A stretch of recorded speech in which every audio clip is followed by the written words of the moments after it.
Hello and welcome to Gothic Reviews. Today we present the review of The Dark Angels Tarot by Luca Russo. It is a Lo Scarabeo deck. It's gothically flavored. It's very well developed. I might not recommend that deck for beginners though, because it lacks all the traditional affiliations on the major arcana cards. So when you're looking for the writing, if you need to remember the Fool or the Magician or anything else like that, you would not find it in here. Except it does show up in this little companion booklet. It describes each affiliation there, but if you want a quick reading for yourself and that's your main interest, then you would maybe find it difficult to remember the different deck affiliations at first. But otherwise, I really like that deck. Even despite its grimmer tones, it's supposed to be set in a sort of apocalyptic world, technically. According to this booklet, it describes the fallen angels who descend into the mortal realm, and they are driven by passions, dark appetites on one hand, on the other hand they still have their angelic nature, and they only exist in this world against the will of their creator, seemingly, and they're waiting for the world to end. So it sounds really grim, and if you just go by this booklet and its instructions, you might wonder if you should even bother with that deck. But in actuality, when you look at the artwork on this deck, you see that the truth is far more complex. I never felt really depressed or despair from this deck. I always felt elevated just looking at it. And it gave me very nice readings that were, as they were always serious, that's true, but they were never that kind of pessimistic kind of reading that some people might expect from something so dark, especially if they just follow strictly the instructions in the booklet. I would suggest that in many kinds of whatever you use the deck for inspiration, for readings, for just darker settings that you like, you go by the artwork and trust your intuition, and not so much actually the instructions written in here, which is another reason why I would not recommend it for beginners who don't know how to trust their intuitive mind and are only used to rationalize things, reason them out, understand them logically. And they are usually the ones who would closely stick to the instructions at first because they don't feel secure. But advanced users would cleverly know how to go around all those limitations in the booklet, how to work, how to look from the side, how to see the story written here as a type of a catechesis type of thing that you don't have to subscribe to, some sort of belief that does exist but does not commit you to it. And with that small introduction, I will proceed to analyze the major arcana cards. Card of a Fool, that's very interesting. Normally, you would see the Fool showing up on Rider-Waite decks with some kind of an animal companion that represents the instinctive symbols, the instinctive cravings of the one doing the journey, the so-called Fool. In this deck, the companion is missing. What is present instead is this type of a backpack that he's carrying over his back. So pay attention to that difference. It's kind of interesting to me and important for understanding the subtlety of the reading. That backpack represents the baggage that the Fool carries with him from his previous journeys, all the accumulated actions, everything he learned from his experiences. The fact that his staff over here that looks sort of like a scythe a little bit, it leans towards the back. It represents the idea that he is heavily guided by his past. He's thinking that he's starting a new journey, but with many other tarot fools, that is not always the case. You always start the journey halfway. You go about it, you try to do something new, but you still bring something old into this new experience with you. So this Fool is off balance, as is many cards here are about some sort of a balance. Balance between high and low, balance between better and worse, balance between understanding and ignorance, balance between good action and one not so good.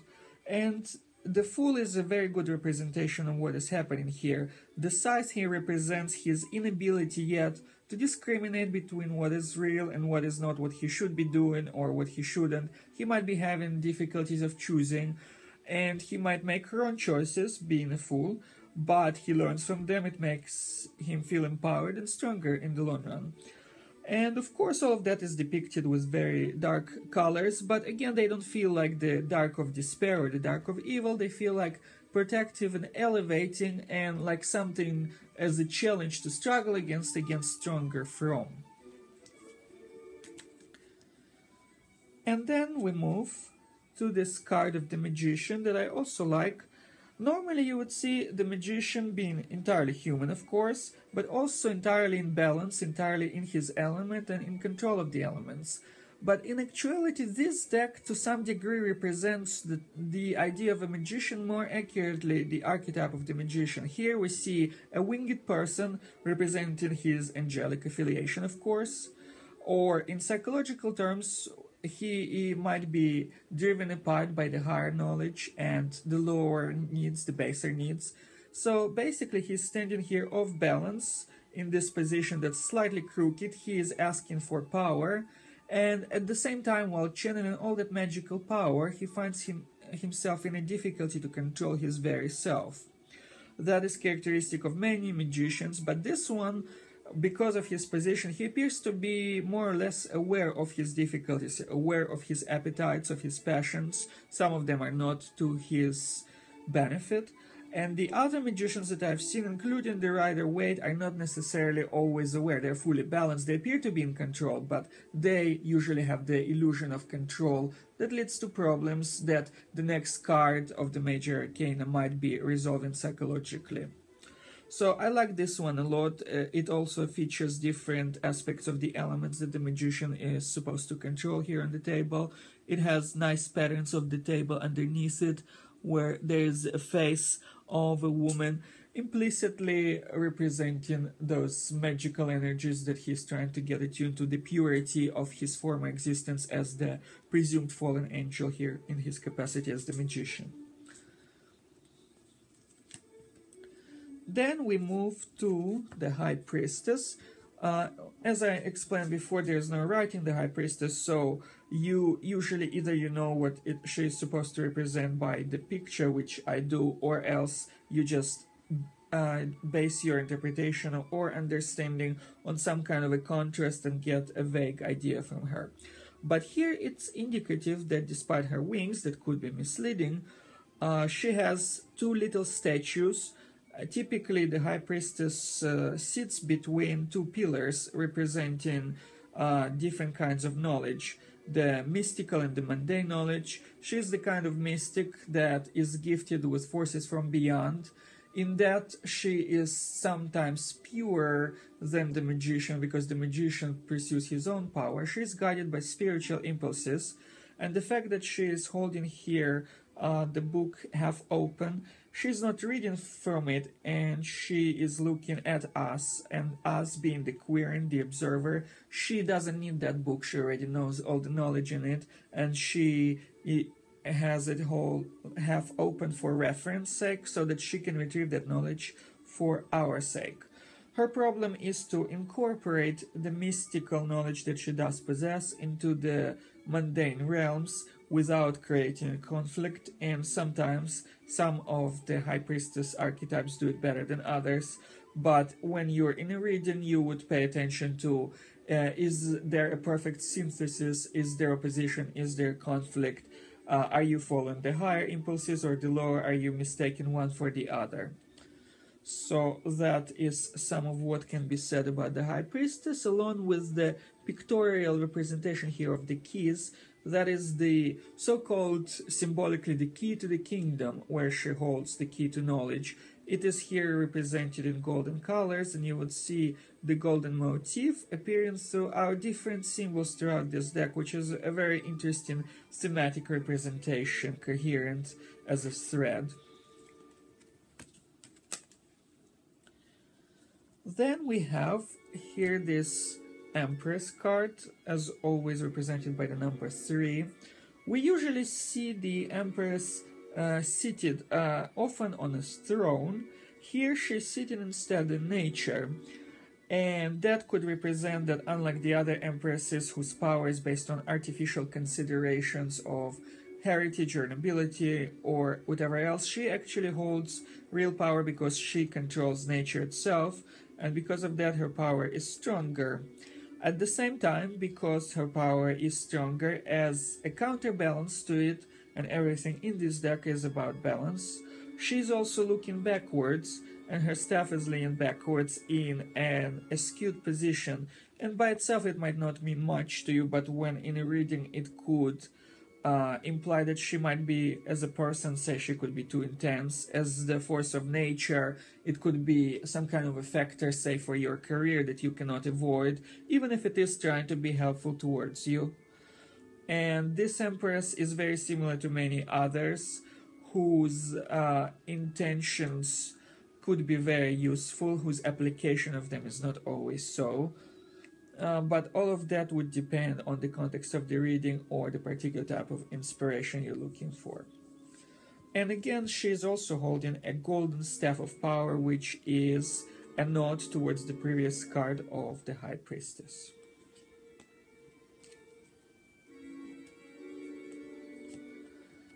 Now, here is a very interesting and somewhat different representation of the Emperor.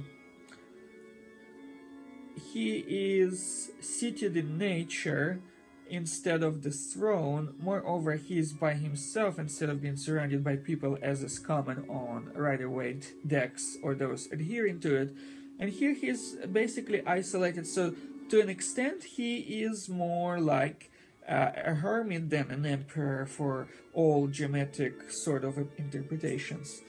But at the same time, he has an obvious resemblance to the well-known figure of Odin, as in his capacity as the traveler, as the learner. So in this interpretation, the Emperor would be a little different. He would not be the blind, uncaring authority the way you're probably used to seeing it in other decks.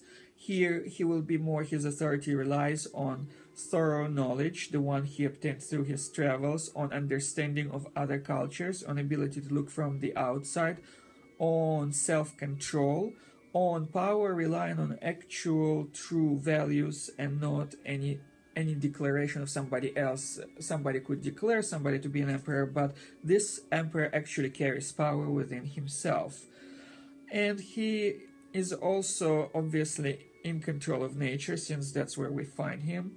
But unlike the Hermit, he is not entirely isolated. We see this dark haunted mansion in the background, which symbolizes that unlike the Hermit, he would be attached to the trappings of the mundane. He would just be in control of them and would know when he needs to recharge himself, which is appropriate for most emperors. And I like this Emperor card a lot. It is very different though from the ones you probably have seen. It is definitely different from the ones I've seen before, but it still stands in its own right and it allows for coherent interpretation.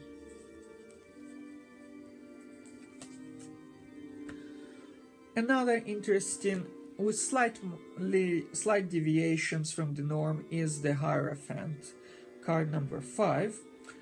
He's seated here between two pillars. If you want to test your understanding of themes recurrent throughout the deck, pay attention to this 4 quarters on each side of the pillar and see if you can find out what they mean, not by themselves, but maybe by looking at all the other cards that implicitly repeat the same motif. But otherwise, he's in the presence of two people, which is kind of interesting because this is a motif that usually shows up more in the minor arcana, where cards that have 5 on them and are supposedly governed by this major arcana card are the ones who have 2, where he can be sometimes shown having only one querent facing him. But that is not a crucial difference. It does not distract from the interpretation, does not make it radically different. He reminds us of keeping our focus proper, of the freedom to retain it where we will, not where forces can control us.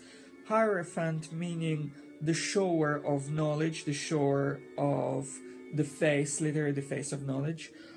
He guides us towards the focus where we want to put it and nowhere else. And it is also a very nice card. I find this Hierophant as believable as the other High Priests, so it's well done.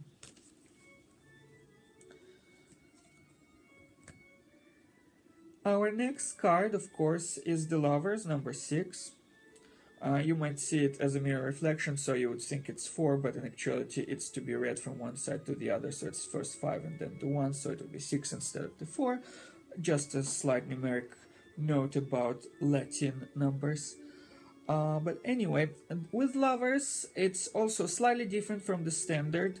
We usually see either 2 people who are joined as lovers, or often enough 3 where one of them is presiding over their reunion or communion. And here we see 2 people presiding over 2 lovers. It is a slightly different interpretation. It is a hint to a different kind of balance where the union can end up in separation, where the reunion would still have difficulties and would not be as sweet as expected. It could represent some kind of an action from the past, such as your karma, for example, coming back to haunt you, and the reunion with such an action, or the results of it being pleasant or not, depending on what the action originally was. So with that has slightly less pleasant associations for some, but as every lover card, it could also have traditional romantic ideas, or it could have something that your lover or romantically involved person represents for you in a reading, such as the prospect of a career or knowledge or anything else. So it definitely could be symbolic, and it would adhere to all the traditional symbols of lovers, but it does incorporate some others. The idea that one of the figures presiding over the ceremony is light and the other one is dark is itself representative. The positions of the 2 lovers in relation to each other, where one is on top, the other is below, is also representative, and the concrete explanation to that would be found through other cards if you're doing a reading, but otherwise it's just about factors that you are aware of and factors that you're not, the hidden factors, so keep all of those in mind if you're doing a reading for yourself or others.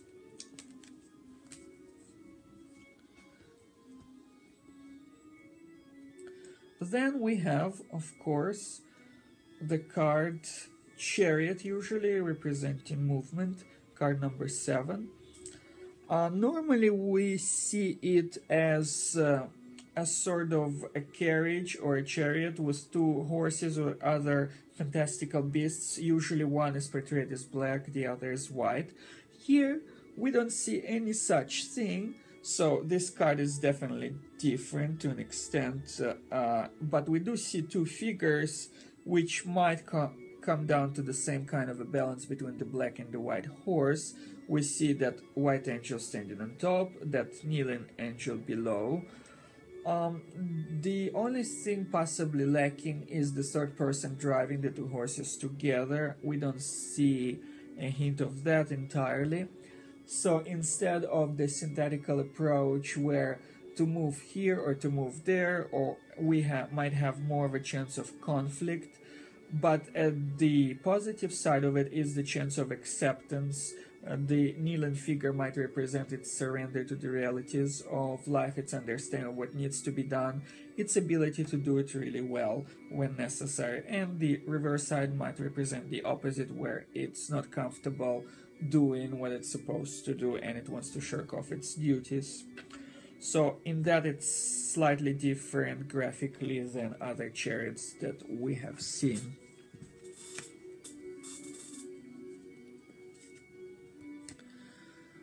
And card number 8 is, of course, Justice.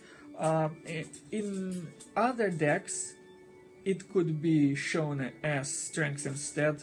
It's usually number 8 that's Strength or number 11 that is Justice, but they can be interchanged. Here I didn't have to look in the booklet to know it to be Justice because of the telling sign of this scale picture that might be harder to see in here, but it does exist. it's over here, the two scales. That represents the scales constellation, and that's astrologically traditionally associated with justice. The justice here is a delicate work of balancing things. You can see it even by the fact that there is one side covered of the face covered by the hair and the other one uncovered. One hand raised with a sword, the other one is down. And you can see by one leg standing out and the other not so much. So there's a contrast between different kinds of polarities. The idea of justice is the perfect fit, the perfect correspondence between what you want to be doing and what you are actually doing. Sometimes it's not easy to recognize that what you're doing is not leading to a result you're actually expecting. And in this case, the backlash of it could be drastic, but if it works out and you find yourself with perfect fit towards what you're aiming towards, you would be satisfied. Perfect justice is perfect contentment to an extent, or at least according to the interpretation on this card.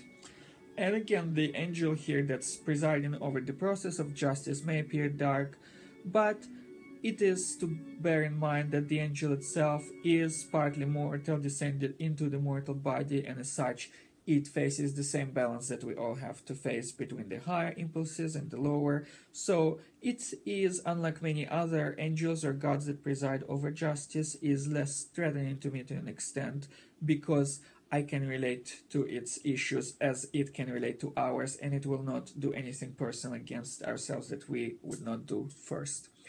So that's another very nice justice card. Then we have the Hermit.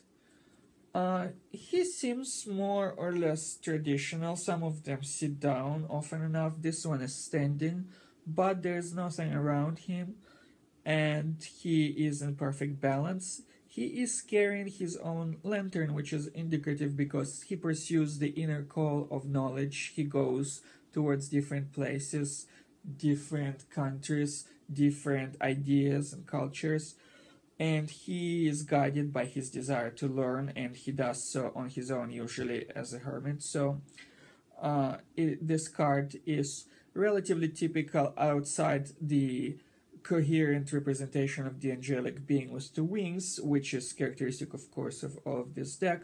This is a very, very typical Hermit card.